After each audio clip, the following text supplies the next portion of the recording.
Au sommaire de ce journal, l'église de Pentecôte de Côte d'Ivoire du pasteur Kojo Joseph a organisé son traditionnel arbre de Noël. À Augsbourg, en Allemagne, 54 000 personnes évacuées après la découverte d'une bombe. À Bethléem, en Israël, la messe de minuit a été célébrée en présence du président Mahmoud Abbas. Madame, Monsieur, bienvenue dans cette édition du journal sur Béni TV. Débutons avec l'église de Pentecôte de Côte d'Ivoire qui a organisé son traditionnel arbre de Noël auquel ont participé plusieurs centaines d'enfants des districts épiciers d'Abidjan.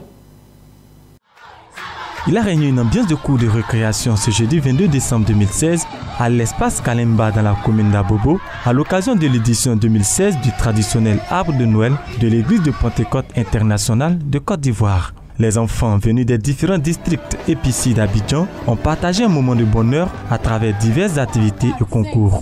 Du karaoké, de la danse et du théâtre dont les thèmes étaient axés sur le modèle d'éducation pentecôtiste.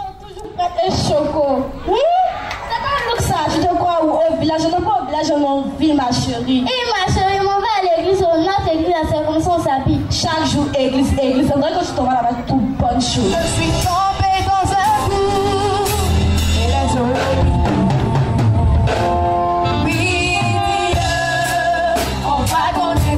Et qui d'autre, mieux que les enfants, peut chanter les promesses de l'Éternel? Les tout-petits ont accompagné de leurs pas de danse et parfois de leurs voix innocentes les prestations des chantres invités.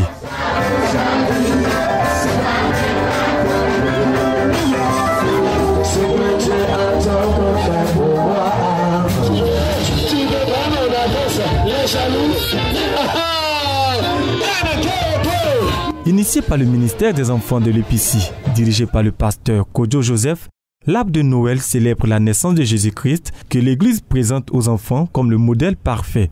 L'Épicie, à travers maman Patricia Beira, la marraine de l'arbre de Noël 2016, s'est souvenu des enfants orphelins et démunis. Près de 100 enfants démunis venus de tous les districts Épicie ont reçu un présent de la part de la marraine. Un enfant, c'est l'avenir d'une église, c'est l'avenir d'un pays. Il faut soutenir ces enfants, il faut les aider, il faut les épauler pour qu'ils soient coachés et devenir quelqu'un. Nous avons deux objectifs principaux. Permettre aux enfants de l'Épicie de se réjouir dans ces fêtes de Noël, dans cette fête de Noël. Et ensuite, soutenir tous les orphelins, leur permettre aussi de se réjouir dans cette fête de Noël. Après ce geste de devoir envers les orphelins et enfants démunis, le millier d'enfants épiciers a reçu la visite du Père Noël. Un Père Noël bien généreux qui a accordé des lots de cadeaux aux enfants de chaque district épicier. Et les enfants sont repartis très heureux. Présidée par l'apôtre Paul Simplice, la cérémonie de consécration de l'apôtre Abo Laurent de la mission évangélique Christ Source de Salut a eu lieu le samedi 17 décembre 2016 dans la commune de Yopougon. Dans le strict respect des rites et pratiques bibliques, le peuple de la mission évangélique Christ, source de salut, conduit par ses leaders spirituels, a vécu un moment spécial à la faveur de la consécration de l'apôtre Abo Laurent, pasteur principal de cette église. Dans un tel moment spécial, les chrétiens, parents et amis de l'homme de Dieu n'ont pu s'empêcher d'exprimer leur reconnaissance à Dieu. Avec le groupe musical, ils ont chanté et dansé à la gloire de Jésus-Christ.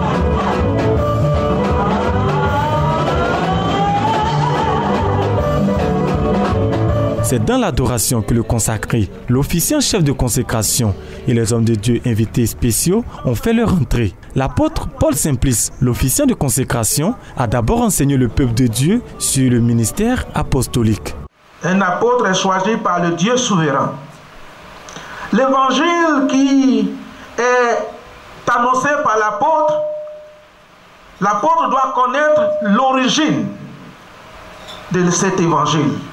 Comment l'évangile a été transmis par Dieu à travers le temps passé. Et il le révèle aisément parce que c'est son ministère. À la lumière de cette parole, les leaders et le peuple de la mission évangélique Christ, source de salut, ont témoigné de la vie de l'apôtre Abo Laurent, le proposant ainsi dans ce ministère. Après avoir confié à Dieu les ornements de consécration, l'apôtre Paul Simplice, entouré d'hommes de Dieu, a consacré l'apôtre Abo Laurent par imposition de main. Que Dieu t'envoie plus de brebis. Amen. Au nom de notre Seigneur Jésus-Christ. Amen. Amen. Amen. Revêtu de sa toge d'apôtre, le consacré s'est présenté au peuple de Dieu en liesse qu'il a couvert à son tour de nombreux cadeaux. Dans son premier message, l'apôtre Abo Laurent a remercié ses pères spirituels en s'engageant à bien remplir ses fonctions d'apôtre.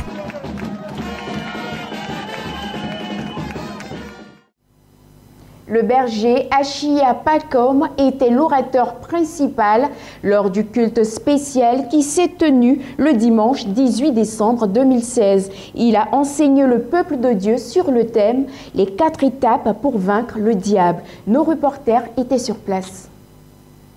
Le Dieu qui répond par le feu est descendu sur les ennemis, les esprits de non-accomplissement, de célibat, de maladie, des prisons sataniques ce dimanche 18 décembre 2016 à Élie et les Bals, prière organisée par le Centre d'excellence d'Hongrie. Un temps de combat savamment conduit par le berger Achia Pacom, premier responsable du centre. À cette occasion, le serviteur de Dieu a délivré au peuple la stratégie pour prendre le dessus sur le mal, l'audace de la foi pour bannir la peur, rétablir l'alliance avec Dieu, poser des actes prophétiques et le sacrifice, enseigner, édifier et l'esprit disposé. Le peuple de Dieu est entré dans un combat épique. Délivrance, guérison, restauration, bénédiction, traduit ici à travers les nombreux témoignages. C'est le cas de mademoiselle Atumble Léa. Cette sœur souffrait d'une dystrophie ovarienne depuis 2007. Aujourd'hui, elle est guérie. Ces examens médicaux ont révélé qu'elle avait une dystrophie ovarienne. C'est-à-dire que l'ovaire l'ovaire ne fonctionne pas correctement. Depuis 2007, je n'avais plus les menstrues. Vendredi passé, il était assis et puis tu m'as appelé. Tu dis que tu as un problème dans le ventre. Donc il a commencé à expliquer. Après ça, il s'est allé faire les échos. L'écho dit quoi? Donc l'écho qui montrait que l'ovaire était polykystique, l'ovaire était d'allure dystrophique. Maintenant, la conclusion du médecin indique utérus vide et homogène, ovaire d'aspect normal. Emploi miracle, promotion spectaculaire, guérison. En somme, un combat soldé par une belle victoire du peuple de Dieu. Au Gabon, le bishop Mabi Christ du Temple Jérusalem a célébré le culte annuel d'action de grâce de son ministère. Plusieurs fidèles sont venus participer à ce grand moment. C'est le temple de Jérusalem du côté de Nzengayong à Libreville qui a accueilli la grande célébration du culte annuel d'action de grâce dénommée la fête de la moisson, dirigée par le bishop Mabi. Les moments ont débuté par le groupe de louanges qui a conduit le peuple dans des pas d'allégresse.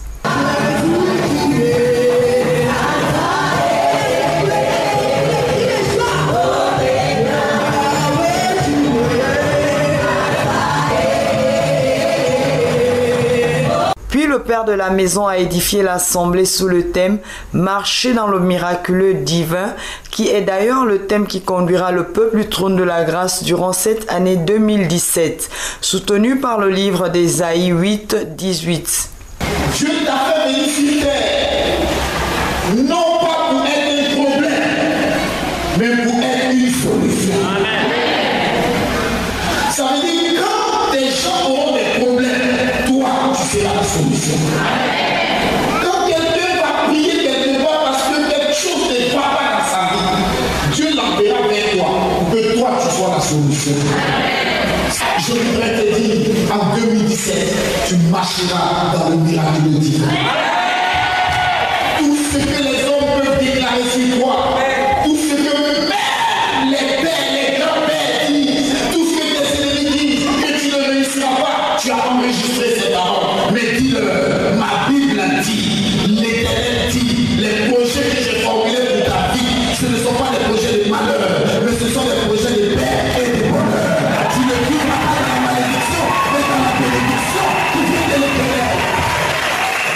et quelques déclarations prophétiques proclamées par le bishop au peuple. Dieu n'a pas permis que notre pays tombe dans un chaos. Voilà pourquoi nous sommes rassemblés aujourd'hui pour lui dire merci parce qu'il a pris soin de nos familles, il a pris soin de notre nation, il a veillé sur nous et nous avons tenu à rendre ce culte d'action de grâce parce que c'était un culte d'action de grâce tout simplement pour lui dire merci pour tout ce qu'il a eu à faire tout au long de l'année 2016.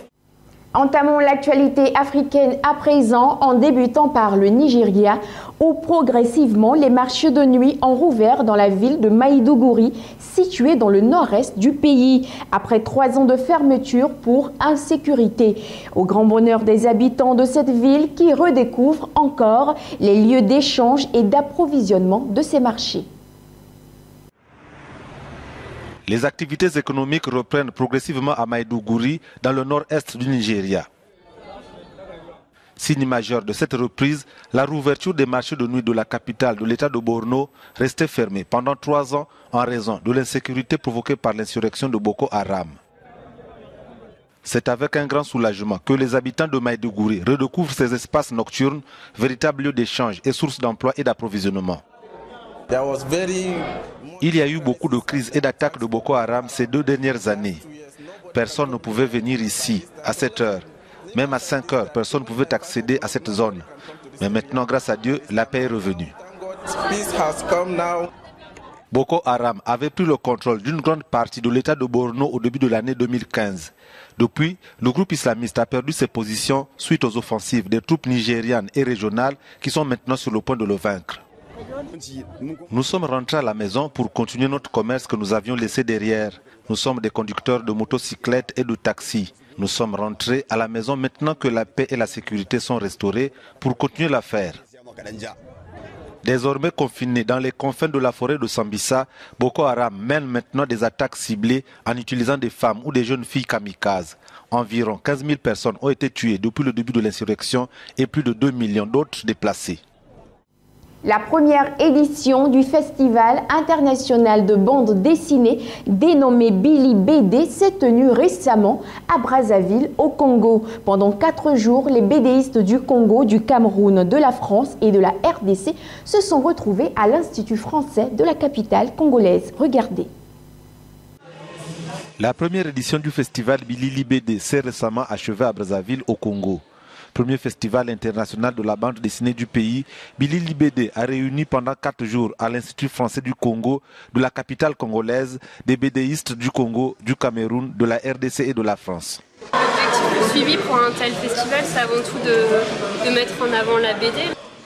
Bilili, mot lingala, une langue locale, signifie image. Le festival avait pour thème « Moi, demain ».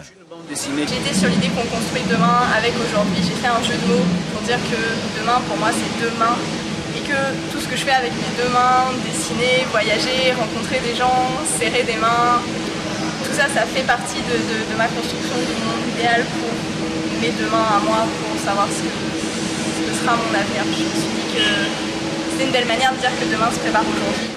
Les participants ont eu droit à une projection d'un film documentaire, une exposition de bande dessinée et des conférences débats sur la pertinence du métier de BDiste dans la société. C'est pas considéré comme un vrai métier et en plus les auteurs de BD eux-mêmes ont du mal à valoriser leur métier. Donc le festival est là pour fédérer les auteurs, que les Congolais, les visiteurs étrangers ou locaux voient le potentiel réel qu'il y a dans leur pays. Les dessinateurs en herbe, les amateurs de BD et les profanes ont eu accès à des ateliers pratiques sur le passage du dessin traditionnel au numérique ou encore sur le chara design, c'est-à-dire la création des personnages. Le festival a pris fin sur un défilé et un concours de cosplay, un loisir consistant à jouer le rôle de ces personnages en arborant leurs costumes et leurs coiffures.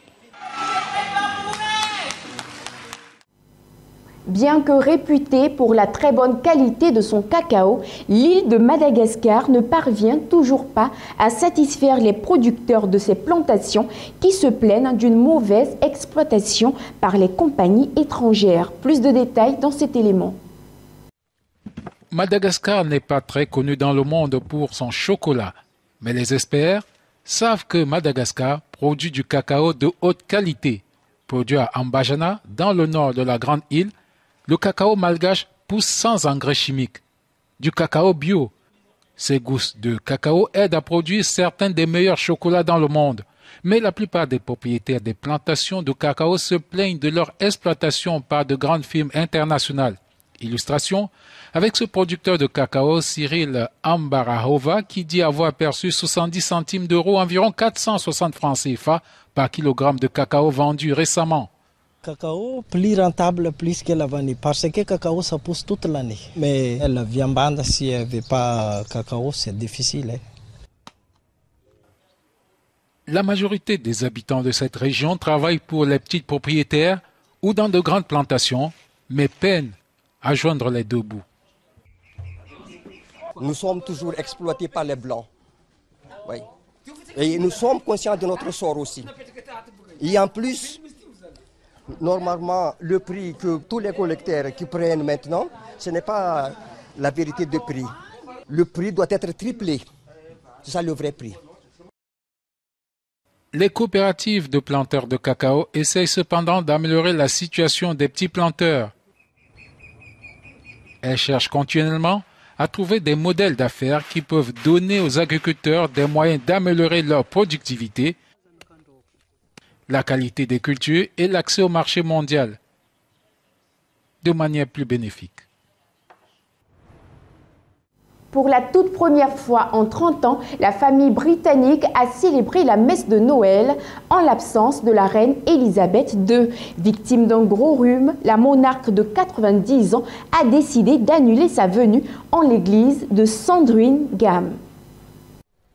Une messe de Noël sans Elisabeth II, c'est la première fois que cela arrive en 30 ans. La reine d'Angleterre a annulé sa venue en l'église de Sandringham pour cause de gros rhume. La monarque de 90 ans est donc restée au chaud, au palais de Sandringham, à l'est de l'Angleterre où les Windsor passent les fêtes. Mercredi, la reine avait d'ailleurs retardé son arrivée d'une journée à cause de ce même rhume. Certains s'inquiètent de la santé de la monarque qui cessera de patronner 25 associations sur un total de 600 à la fin de l'année, histoire de lever le pied. Dans le même temps, le prince William, la duchesse de Cambridge Kate et leurs deux enfants ont célébré la messe de la Nativité à Englefield, à l'ouest de Londres, avec la famille Middleton. C'est devant 2500 fidèles que le père italien Pier Battista Pizzaballa a célébré la messe de Noël dans la basilique de la Nativité de Bethléem. Plusieurs hauts dignitaires palestiniens y ont pris part, au nombre desquels le président de l'autorité palestinienne Mahmoud Abbas. À Bethléem, c'est le père italien Pier Battista Pizzaballa qui a célébré la messe de minuit dans la basilique de la Nativité devant 2500 fidèles. Le président de l'autorité palestinienne Mahmoud Abbas ainsi que d'autres dignitaires palestiniens étaient présents. Le chef de l'église romaine en Terre Sainte a réclamé de la compassion pour les réfugiés et la fin des violences au Moyen-Orient. Les fidèles palestiniens et étrangers ont convergé place de la Mangeoire à côté de la basilique pour chanter les chants de Noël dans une atmosphère plus festive et moins marquée par les violences que ces dernières années. Je sens que je suis privilégié d'être ici avec ma famille, dit cet Autrichien. C'est très enthousiasmant, en particulier après cette résolution de l'ONU en faveur des Palestiniens. C'est une journée tout à fait particulière. Bethléem est l'endroit où Jésus est né. C'est une journée particulière pour nous. C'est la première fois que je suis ici un 24 décembre. Nous célébrons tous ensemble et on est tous contents d'être ici. En 2015, les violences en Israël et dans les territoires palestiniens avaient entraîné une chute de la fréquentation de Bethléem. Les responsables du secteur touristique assurent que les touristes sont désormais revenus. Près de 54 000 personnes ont été évacuées le jour de la Noël à Augsbourg, dans le sud de l'Allemagne. Et pour cause, la découverte d'une bombe de 1,8 tonnes datant de la Deuxième Guerre mondiale. À Augsbourg, dans le sud de l'Allemagne, la découverte d'une bombe datant de la Seconde Guerre mondiale a entraîné l'évacuation temporaire de 54 000 personnes le jour de Noël. C'est la plus importante opération de ce type dans le pays depuis 1945. Le désamorçage s'est achevé en début de soirée et les mesures d'évacuation qui ont mobilisé 900 policiers ont été suspendues dans la foulée. L'impressionnante bombe britannique d'1,8 tonnes, d'environ 2 mètres de long, avait été découverte quelques jours plus tôt sur un chantier dans le centre-ville. Lors de sa traditionnelle bénédiction Ubi et Orbi, le pape François a émis ses vœux en faveur de la Syrie, mais également sur le conflit israélo-palestinien. Reportage. La paix, pas dans les mots mais dans les actes concrets. Le vœu du pape François qui a présenté ce dimanche sa traditionnelle bénédiction Urbi et Orbi face aux dizaines de milliers de fidèles rassemblés sur la place Saint-Pierre de Rome. Le souverain pontife a rendu hommage aux victimes des affrontements et des fondamentalismes. Paix à ceux qui ont perdu un être cher à cause des actes brutaux de terrorisme, qui ont semé la peur et la mort dans les cœurs de tant de pays et de villes.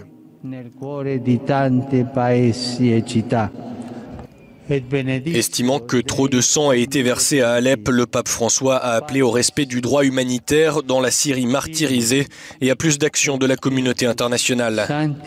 Il a évoqué ceux qui souffrent des ambitions économiques d'un petit nombre et de l'avidité du dieu argent. Buon Natale a tutti.